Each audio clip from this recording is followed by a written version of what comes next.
I'm Stuart Bloor. Welcome to episode 6, Doesn't Time Fly? I don't know if you're like me, but every time I go fishing, I always set my stall out to catch a particular species. I get a lot of satisfaction from doing that. But of course, along the way, especially if you're fishing with worm, like I am this week, other fish also put in an appearance. Now, as far as I'm concerned, no such thing as a nuisance fish, so it doesn't actually bother me. Anyway, let's get down to the water's edge. It's a cold one this week, as you've already gathered from the blog entry heading, but let's get down to the water's edge and see how it goes. The temperature has plummeted, both air and water. It's quite cold, but I'm out for an afternoon, 3 hours up to dark. And you know what? I've had a few little taps already. That's actually encouraging in these conditions. All I need now is a fish on the bank and I'll be a happy camper. But first of all, I'll answer my phone.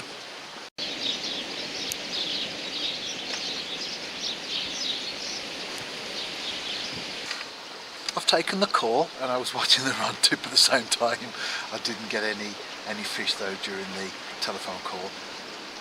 That was actually relating to the charity that I run in Africa, and if you watch my videos regularly you'll know that I'm always encouraging people to let the ads run, because the monetization goes straight into the charity's account. So this is an ideal opportunity to say that, isn't it? So let the ads run and you can help a good cause at the same time.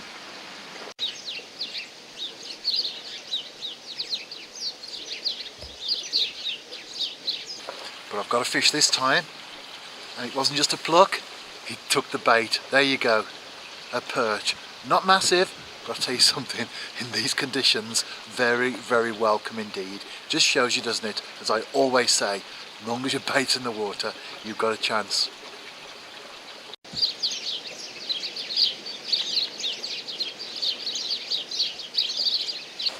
Got another little tap here that hopefully will develop into a bite. Mind you, they're not going to be very energetic, are they, at the moment? And oh, that was a nice enough perch. Never mind, I'll cast out and I might get him again. And I've got some more taps and they're definitely developing into a bite, and I'm about to strike right now and I'm into a fish. It's another perch. Oh, just about lift this one out, I think, without the net. Mind you, took a bit of a gamble there. It's a few ounces.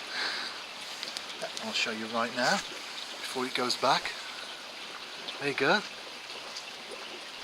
That'll do me nicely. Back home now, and right on dark I had a chub. It had a deformed tail as well, looked quite ugly, but didn't affect the fish, did it? It seems to be surviving quite well. Well, 2 perch and a chub, quite happy in the conditions. This week's memory lane doesn't go back that far, in fact just 3 or 4 years or so, and it's a photograph that you can see in the opening clip on the videos. I love fishing in the snow, and this photograph was taken at the River Severn, the Middle Severn. We'd had some significant snowfall and I was after chub. I love fishing in the snow, and one thing only better than fishing in the snow is to actually catch a fish and have a backdrop of all that lovely, glistening, fresh, white snow behind you, and you're there posing with a fish. Well, so far this year, although we've had some very cold weather, like in this week's blog, and we have had snow where I live, unfortunately, from the angle of getting some nice pictures bankside, we haven't had any snow just yet, but I can live in hope. I'm out on session 2. I can't even see into the camera at the moment. The sun's behind it. It's very, very bright. However, let's not be fooled by that big bright orange thing in the sky. It's actually very, very cold today. We had a sharp frost overnight. In fact, where I live on the English watershed, we had snow, pretty significant snowfall as well. However, dropping down to the canal today, hardly any snow, at all. But the water temperature, that's the key factor. Very, very cold. It's plummeted in the last few days or so. But I'm fishing, and you know what? I've even had a few little plucks as well. So it's been quite encouraging. If I can get one on the bank today, I'll definitely be a happy camper.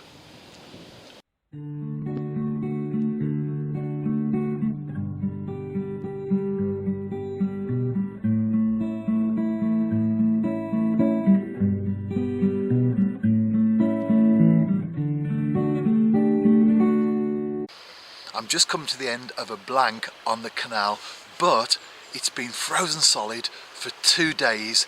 It's thawed overnight, so as you can imagine, the water is very, very cold. Think of a glass of juice.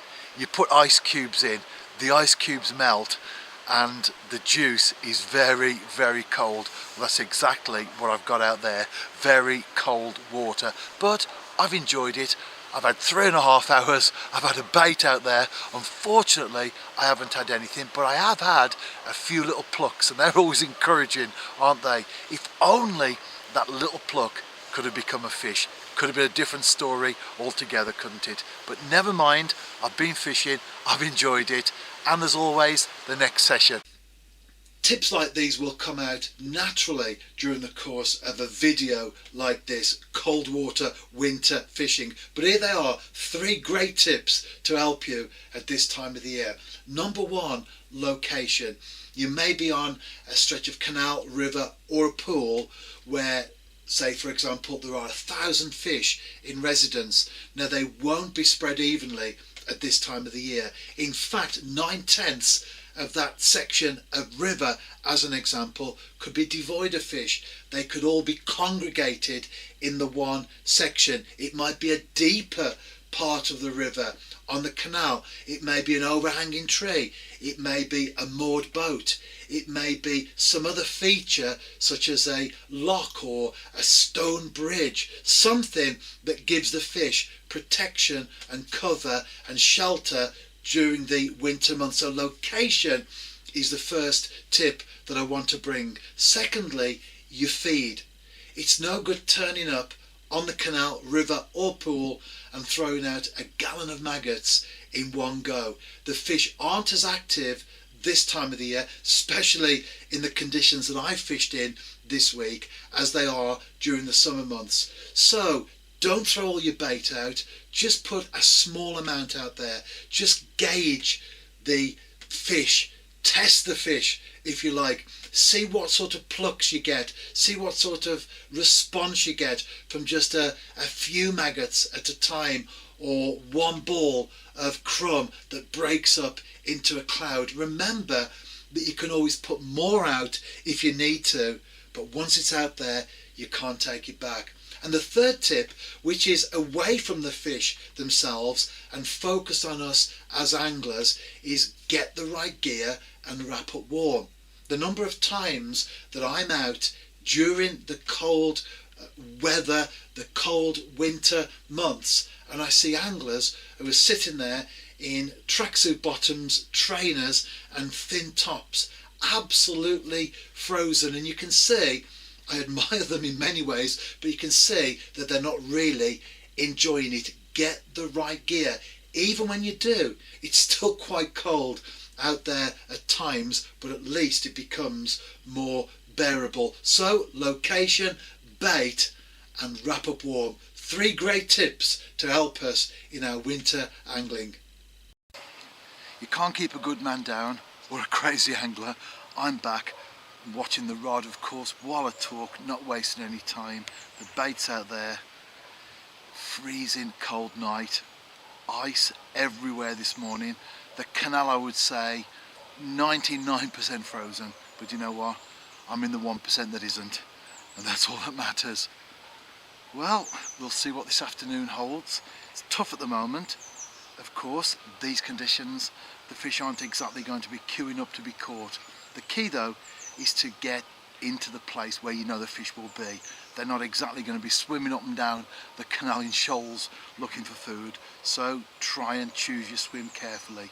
With most of it frozen, that's not always possible, but I'm a great believer, as I often say, As long as my bait's in the water, you know what? I've got a chance. I've been getting a few little plucks, and I just caught this. Not a perch, my target species, but I'll tell you something, I'm not that bothered. A cold water bream, that'll do me nicely. It's been a slow day, but I've been happy to catch. Bream are shellfish, and where you encounter one, then there's often another one just around the corner. I had a couple of anglers just down the side, well, probably 30 metres away. They were loud, they were shouting, and more importantly, stamping the feet to keep warm in these conditions. Now, hardly surprising, they blanked, they've now gone home. Now, I've been on gravel pits where there's been a public footpath behind me. I've been fishing at 60, 70 metres, and people have come past with the kids and they've said, shh, there's an angler fishing there. And sometimes these people who don't fish understand watercraft more than those of us that do. Being quiet, especially in conditions like this, and not stamping your feet, that's vitally important. The canal is clear because of the frost that we've had. The fish aren't active, they're sensitive of course to noise, so the last thing you want to be doing is fishing down the side just a few metres away and you're banging your feet up and down. So watercraft, very, very important at all times of the year, but especially when it's like this. We're on the cutting edge of being sensitive, we're on the cutting edge of catching fish. It's a fine line between catching fish and not. So out and about any time of the year, but especially in times like this, be quiet. And right at the death, I'm into another fish, and it's a bream. I thought it was a chub the way it went. The tip pulled round and it went off on a little bit of a run, but it's subdued now and it's in the net. It's not massive at all. You'd have thought the way that the tip went round, as I said, and I got a nice chub on, but it's just a bream. I'll tell you what though, if you're a matchman catching these all day long, especially in these conditions, you'd be a happy camper, wouldn't you indeed?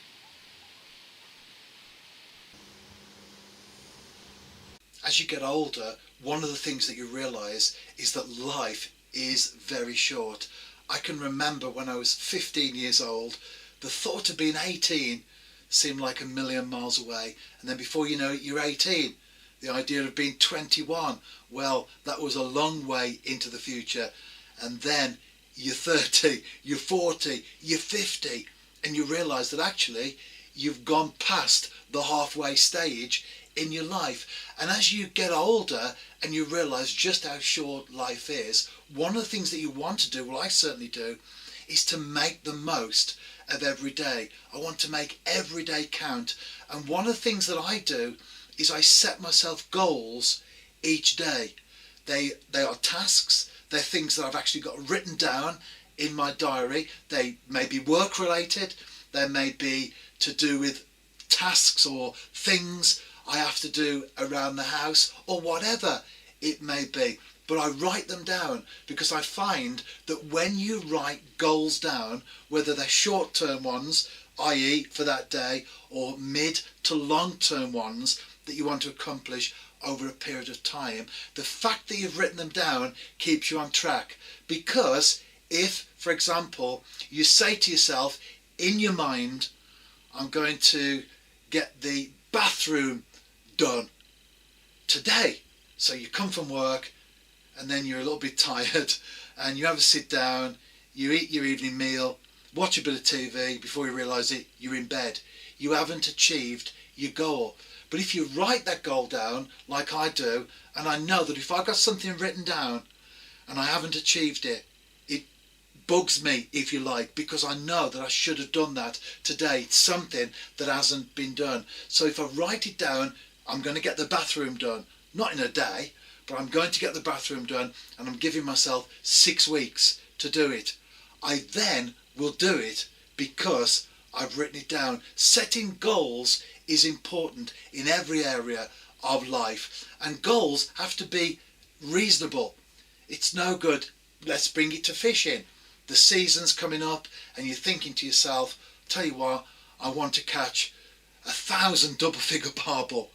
That's not reasonable. You're not going to attain that target. On the other hand, I'm going to catch one. That's too easy on some of the rivers maybe that we fish in. So we have to set a target that challenges us. So maybe 10. That's a challenge. That's something to motivate me. And I find that goals definitely motivate me. Goals that are written down. If you have them just in your head, you can change them. You can move them around. You can put them off. You can postpone them. But when they're written down in your diary to do that day, to do that week, to do that month or whatever, then you definitely keep to what you've got written down. And I find that by doing that, it helps me to get the most out of every day. The canal continues to be frozen. The cold spell is ongoing, and I've decided to switch my attention, not stopping fishing of course, decided to switch my attention to a small brook, and I'm watching the rod while I talk. That's why I'm staring down there, not always at the camera. Now if you watch my videos over a period of years, you'll know that from time to time I have given a little brook a go, and when I say little, it really is. It would amaze people if they knew there were fish in there, and I just decided some years ago to try it, and I was absolutely surprised in the nicest sense of the word to discover roach, perch, chub in there. Nothing big of course. If I catch a fish, that's an achievement in itself. Very, very shallow. You can walk along it, you can spot the pebbles, count the pebbles on the bottom, and then you come to the bends where they're a little bit deeper. That's where I am today, one of those features where there's a little bit more water. There's actually some nice colour going through today. So, do you know what? I'm hopeful, and I'm still sticking it out for a decent sized fish relative to the venue of course, because I'm continuing with a size 10 hook and a lobworm.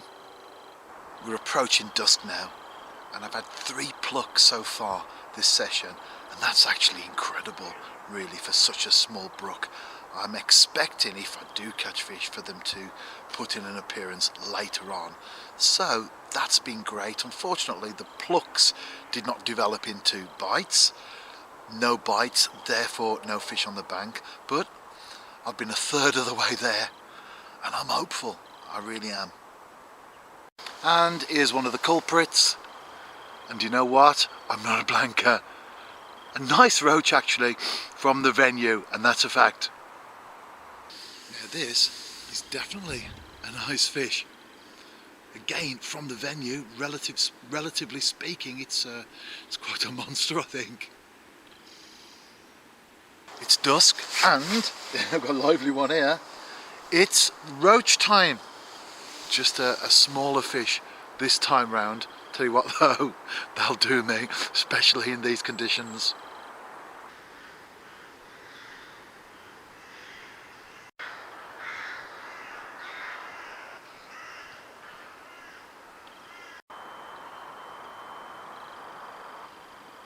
I'm back in the car now, especially as dark approached and then into it, I had a bite every single cast. And as far as the bigger roach are concerned, I actually landed them as well. Thoroughly impressed with the quality of fish out there today. Will I be back? I don't know. I have that many species, tactics, methods and venues floating around in my head. Not enough time to do them. I can't honestly say. But I'll tell you what though, I'll be out somewhere soon, very soon. And if you enjoy your fishing, regardless of the size of fish, regardless actually whether you catch or not, if you enjoy it, as far as I'm concerned, that's mission accomplished. I hope you've enjoyed this week's video. As always, I've certainly enjoyed putting it together. If you do like it, share the video on your Facebook timeline, your Twitter account, whatever it might be. If you do, I'd really appreciate that. I'll be back next week with another update from my angling adventures. Out and about yourself, tight lines.